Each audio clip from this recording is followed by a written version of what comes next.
Today's teaching text, continuing a more narrative and thematic approach to the book of Daniel, we will be going through chapter 3 as a whole.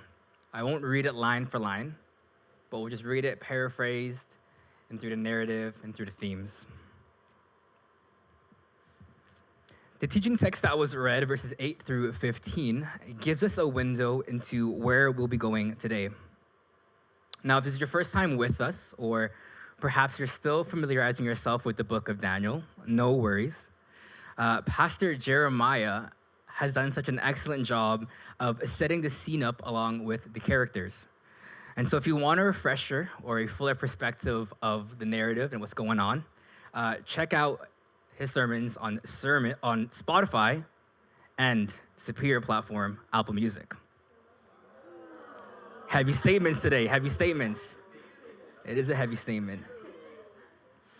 In our teaching text and in our chapter 3, what I found was two questions that captured attentions of the text. The first question is this.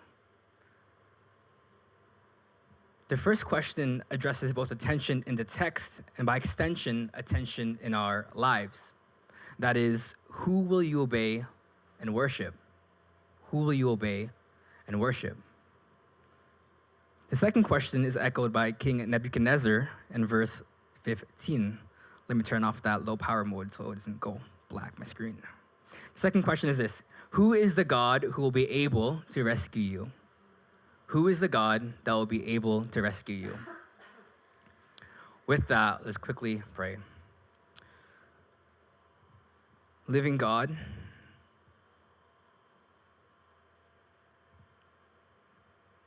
would you open our hearts and open our eyes this morning to see the truth and the reality of who you are, and therefore who we are? People who are rescued by your grace and your mercy, and people who are rescued and freed to be reflections of your grace and your mercy. But I pray these things in your name. Amen. As Jairus mentioned, Daniel and his friends, Shadrach, Meshach, and Abednego, are believers trying to remain faithful in a land that is hostile to their faith, in this foreign land, the Babylonian Empire. The book of Daniel can be divided into two parts. Chapters 1 through 6, which are the stories, and chapters 7 through 12, which are known as the visions. The stories of Daniel combined with chapter 7 are organized in a literary structure known as a chiasm. I won't be able to do a full lesson on what that is today, but let me just quickly do a small breakdown because I think it'd be helpful in understanding the main point and the main theme of Daniel's book. And so at this diagram on the screen, we see a couple letters and a central point. So let me break it down. In a chiastic structure, line A, which is the first line, and the last line, A prime, would correlate. Line B and B prime would correlate. Line C and C prime would correlate, all to emphasize one central point. And so in the book of Daniel, the chiastic structure appears as such. Chapters 2 and 7, A and A prime, is a vision or prophecy of 4 kingdoms and their end. This is Nebuchadnezzar's dream, as Jer unpacked the previous week, and then Daniel's vision. B and B prime is chapters 3 and 6, which is a faithfulness and a miraculous rescue, which is today the blazing furnace, and then maybe 2 weeks from now, I don't even know, is Daniel in the lion's den. And then C and C prime is chapters 4 and 5, which is a humbling and a judgment of a king, in the case of Nebuchadnezzar and Belshazzar. And the main point of Daniel's chiastic structure is this: God delivers those who faithfully represent him in this world, and humbles who fail to acknowledge him. Our text today reflects this central message as King Nebuchadnezzar's issue this order of worship, or order to worship his image, a golden statue that he creates. Let's read. Verse 1. King Nebuchadnezzar made an image of gold. 60 cubits high and 6 cubits wide. For your reference, this is about 90 feet tall and 9 feet wide, or 7 to 8 stories tall and 9 feet wide. And it sets it up on a plain of Dura in the province of Babylon. He then summons the satraps, prefects, governors, advisors, treasurers, judges, and magistrates, and all the other provincial officials to come to the dedication of the image he had set up. I just have two real quick side tangents on the building of the statue that I found to be fascinating. Firstly, a statue of this size, according to historians and scholars, would have likely on the inside been made with wood, but then dressed in gold on the outside. I find this to be figuratively reflective of the false idols that we may worship. Deceivingly attractive on the outside, but once you take a deeper and closer look, it isn't as it appears. Secondly, its location was set on a plain in Babylon. This plain actually recalls the Tower of Babel, also set on a plain. This is Genesis 11:2. They found a plain in Shinar and settled there.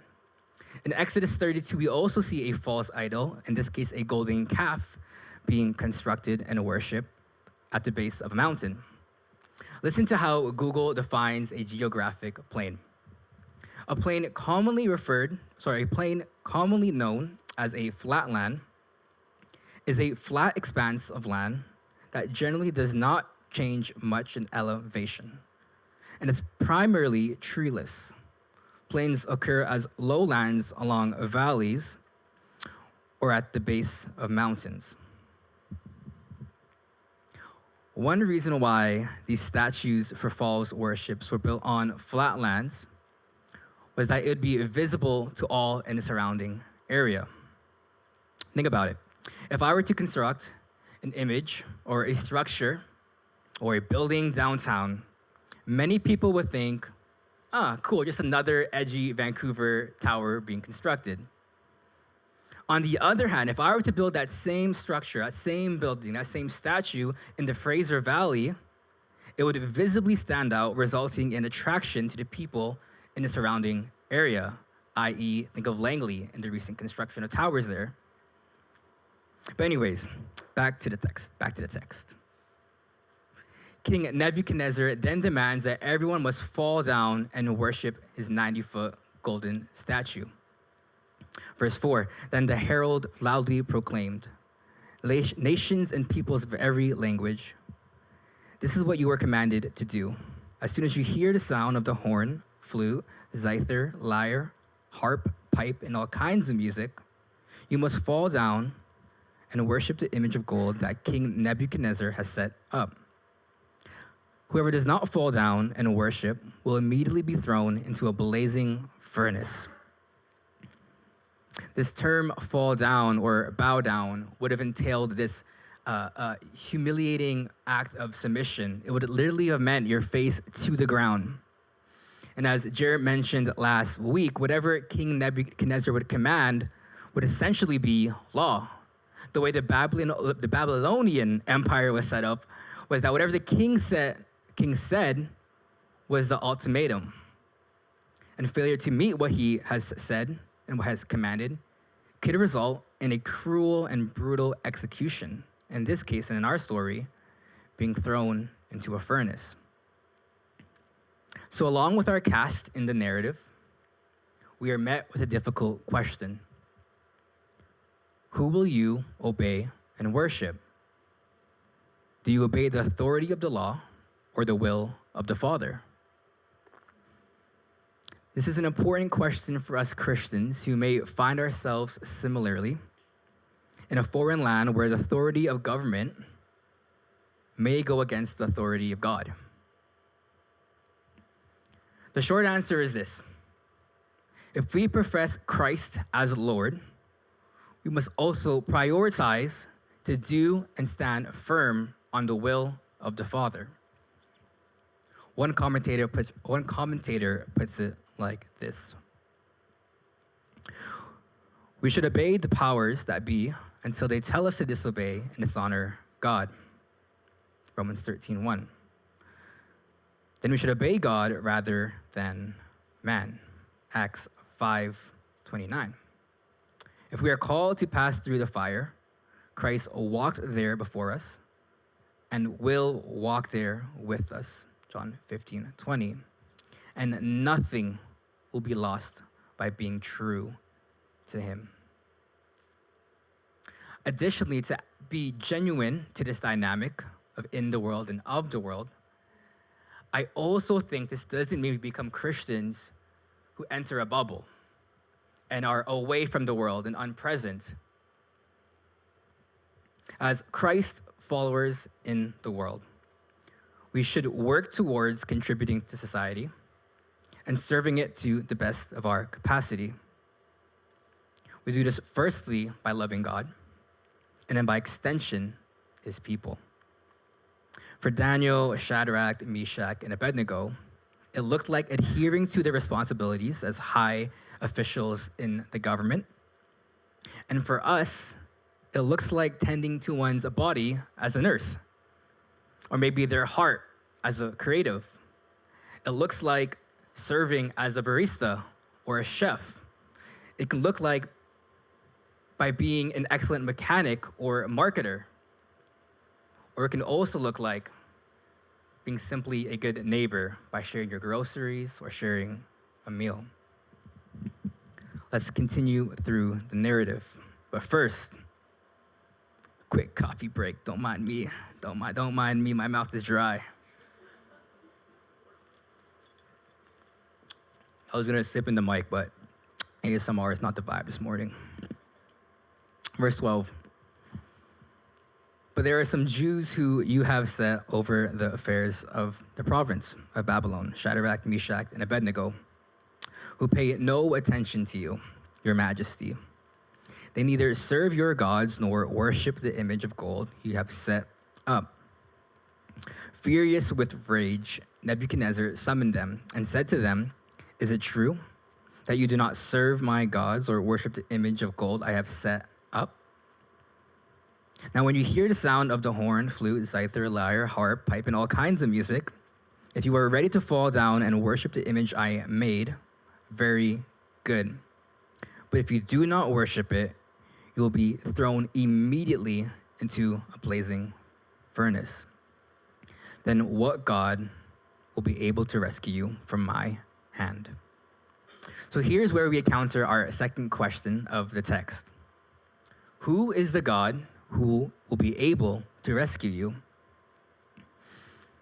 Several years ago, a few homies and I were staying in an Airbnb out in Whistler. And our trip was extended as we got hit by a snowstorm warning and a precaution not to drive specifically along the Sea to Sky highway. And during our unplanned stay, we decided to order some Domino's pizza. And being an introvert, I was pretty energy depleted, and so I offered to go out into the snowstorm by myself and pick up the pizza. And in full disclosure and honesty, my pride causes me to think that there aren't many times in my life where I needed rescuing. But that night, in the snowstorm, back from Domino's Pizza, I experienced one of the most vulnerable moments I've ever been in, and was in humble need of a rescue. On my way back to our Airbnb, I could not find it. And because of the snowstorm, it was super windy and cold outside.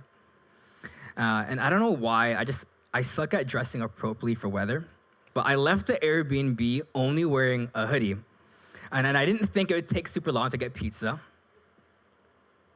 But in this hoodie, I'm obviously coughing and sneezing, carrying these 3 boxes of pizza in my other hand.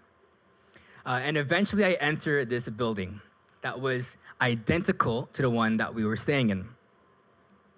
But I could not find our room. And this is where a story gets vulnerable.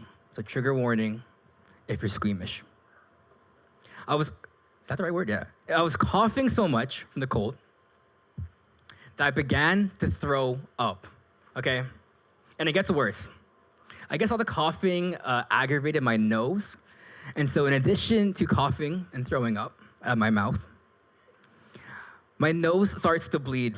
So I got vomit coming out of my mouth, cough coming out of my mouth, and nose and snot, blood and snot out of my nose. FYI, I have not been back to Whistler since this happened. Fast forward to the end, after dying in the stairwell and realizing I was in the wrong building, I eventually show up to our Airbnb. The moral of the story is this: tip your delivery drivers. Okay, I'm kidding.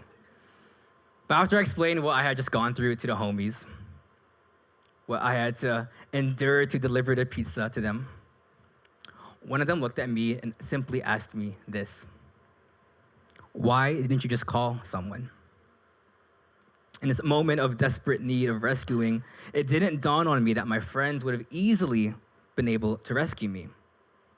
And what strikes me in the narrative, as Daniel progresses through, as they head towards their moment of absolute vulnerability, not a freezing snowstorm, but a fiery furnace, their faith and trust in God's ability to rescue them is so firm.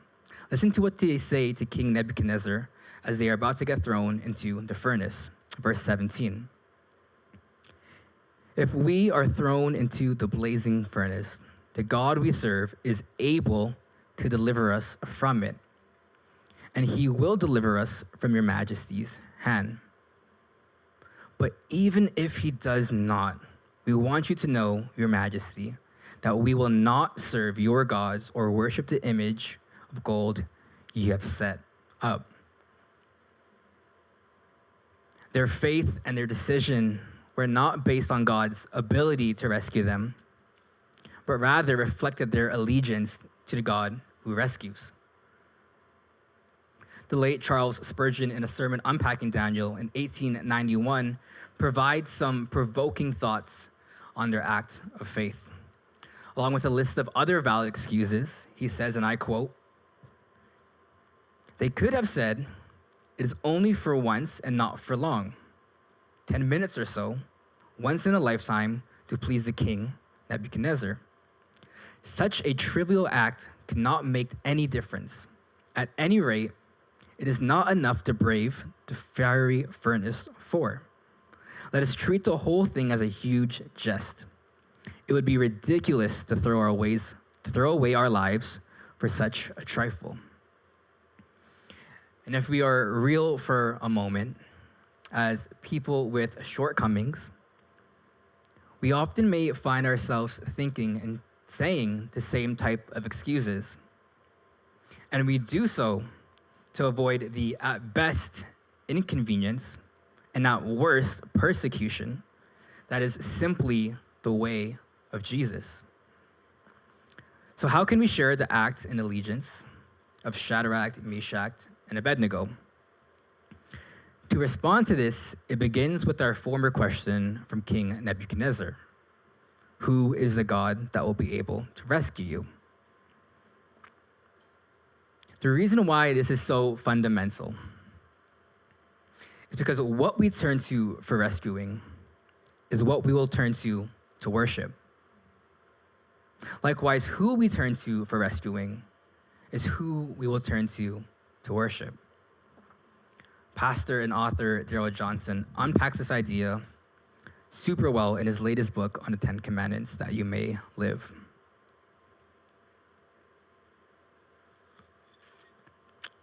Dang, I got ice in there, crap. Give me 2 seconds. All right, here we go. Darrell Johnson, 10 Commandments that you may live.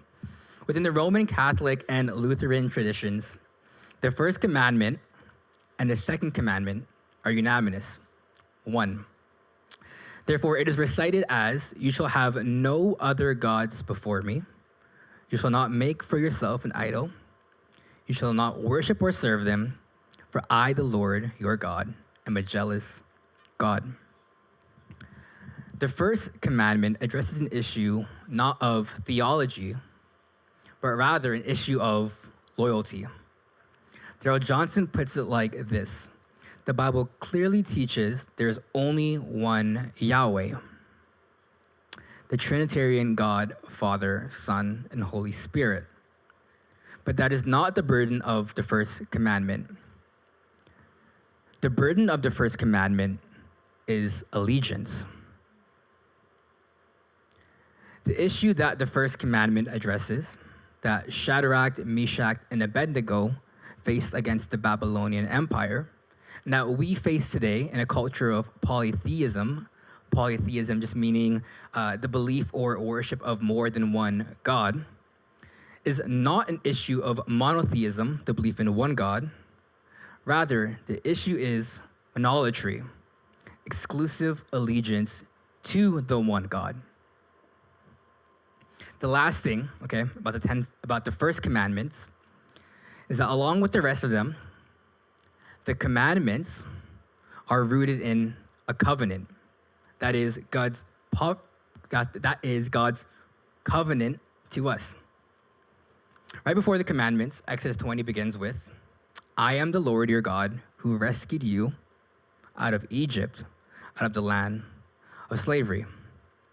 So the commandment and addressing who shall I worship, is rooted in the covenantal promise that the Lord our God hears the cries of his people and rescues them. Do you see the correspondence? Who shall I obey and worship? Yahweh. Why? Because who is the God who has, is, and will always be there to rescue you? Yahweh. When we are rescued into a relationship with the living God, our response is faithful action and allegiance. The lies of Daniel, Shadrach, Meshach, Abednego reflected this truth. Does your life reflect this truth? And as the narrative along with the cast seemingly come to an end, as they are about to get thrown into the furnace, King Nebuchadnezzar ordered for the furnace to be heated 7 times hotter than usual. And this was an expression meaning as hot as possible. And so the furnace was so hot that the guards were consumed just by being too close to it. And in the fiery furnace, Yahweh, our rescuer, the answer to our questions, who shall you obey and worship? And who is the God who is and able to rescue you, is there with them and is there for them. To conclude, I'm just going to read verses 24 and 25. And Joe and Des, if you don't mind making your way back up. Verse 24. Then King Nebuchadnezzar leaped to his feet in amazement and asked his advisors, weren't there 3 men that we tied up and threw into the fire? They replied, certainly, your majesty. He said, look, I see 4 men walking around in the fire, unbound, unharmed, and the 4th looks like a son of God's. And so, as we conclude that part of our service, and before we move into communion, I wanted to take some intentional time for us to know and be known by the God who rescues, Yahweh. And I don't know what the Lord was up to this morning with the no sounds and just the stripped, laid-back setup.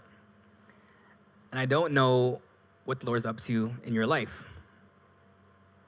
But I do know 2 things. The Lord has, is, and will always be there to rescue you, to be with you, and to be for you.